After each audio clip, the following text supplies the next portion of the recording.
Well, there was always a little bit of, yeah, it never went away. Him and I got in a fight on the floor in Columbia, South Carolina. And some fans got hurt a little bit. And yeah, it was a tag match. And that was back in, oh Lord, I don't know. I want to say 1976. He was just starting. And then I went up there, and I owned 20% of that promotion. The Apostles, I had 20% of that promotion. So, yeah, that didn't last but 3 years, I think, 2.5, 3 years. Well, Randy was a good performer. He was a good wrestler. He looked good. You know, he was just a funny cat. He just, you know, I don't think he trusted anybody. You know, he was always on the lookout for something, and I don't know. There was one guy, him and his dad. I have never been around people. I don't know if they mistrusted everybody, or I don't know. I never could figure that out. You know. Of course, I never was around him 24 hours a day, but he was not acting when he was, you know, just always on the lookout. He reminded me of some kind of I don't know, if somebody was going to sneak up on him, you know. he didn't look the type that was very relaxed, you know. He's got to switch to decaf, you know. He's a paranoid rattlesnake. He's always feeling like somebody's lurking. Yeah, he acted like a turkey on the lookout. You know how turkeys do all the time. They're always turning their head right, left. But no, he was very successful. You know, made money with him. I wrestled him quite a few times. You know, and again, you know, money was the bottom line. You know, and I respect people. He worked hard. Too bad he died so young. You know, but you know, what are you going to do? The guy was a good performer.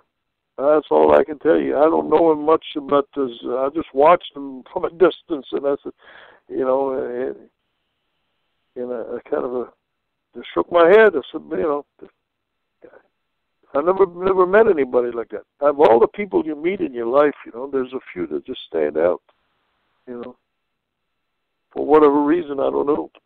And Lanny, his brother, was total opposite.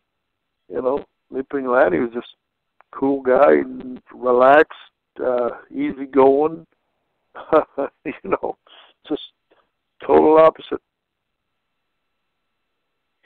It's a good thing about brothers. You never know which one, you know, which personality you're going to end up with. But it's just kind of interesting when you hear your career and you watch it. Obviously, like we have, you know, you see that it was such a great job for you, and it was something that made you so, you know, it drove you to make yourself better and to make your life better. But by the time you were finishing up, that a guy like the Macho Man, Randy Savage, who you had some issues with, was the champion at the time in the company that you were leaving when you left wrestling full time.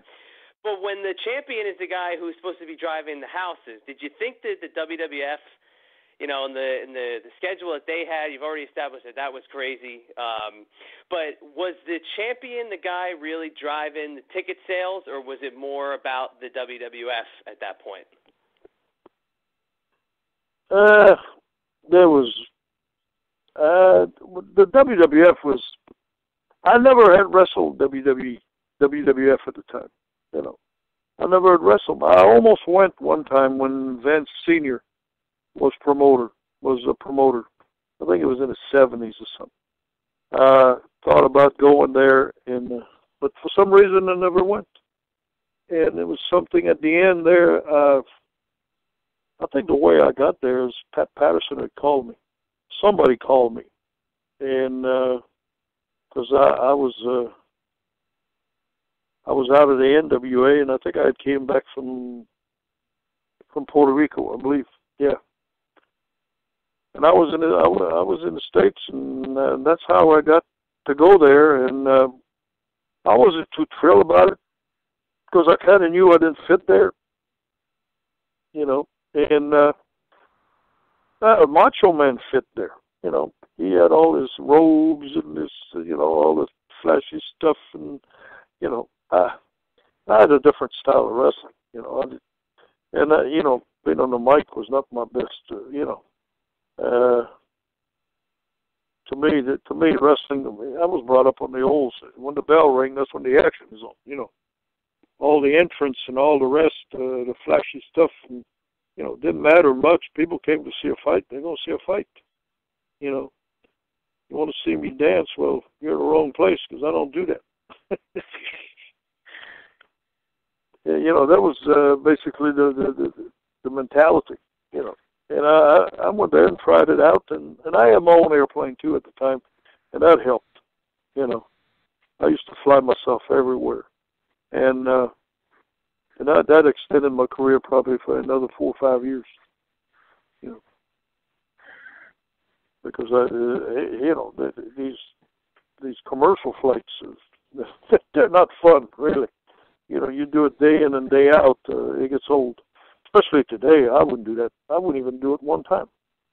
Yeah. I don't even fly commercial anymore. I'm on a drive. You know, I'm not taking my shoes. I'm not going through all this.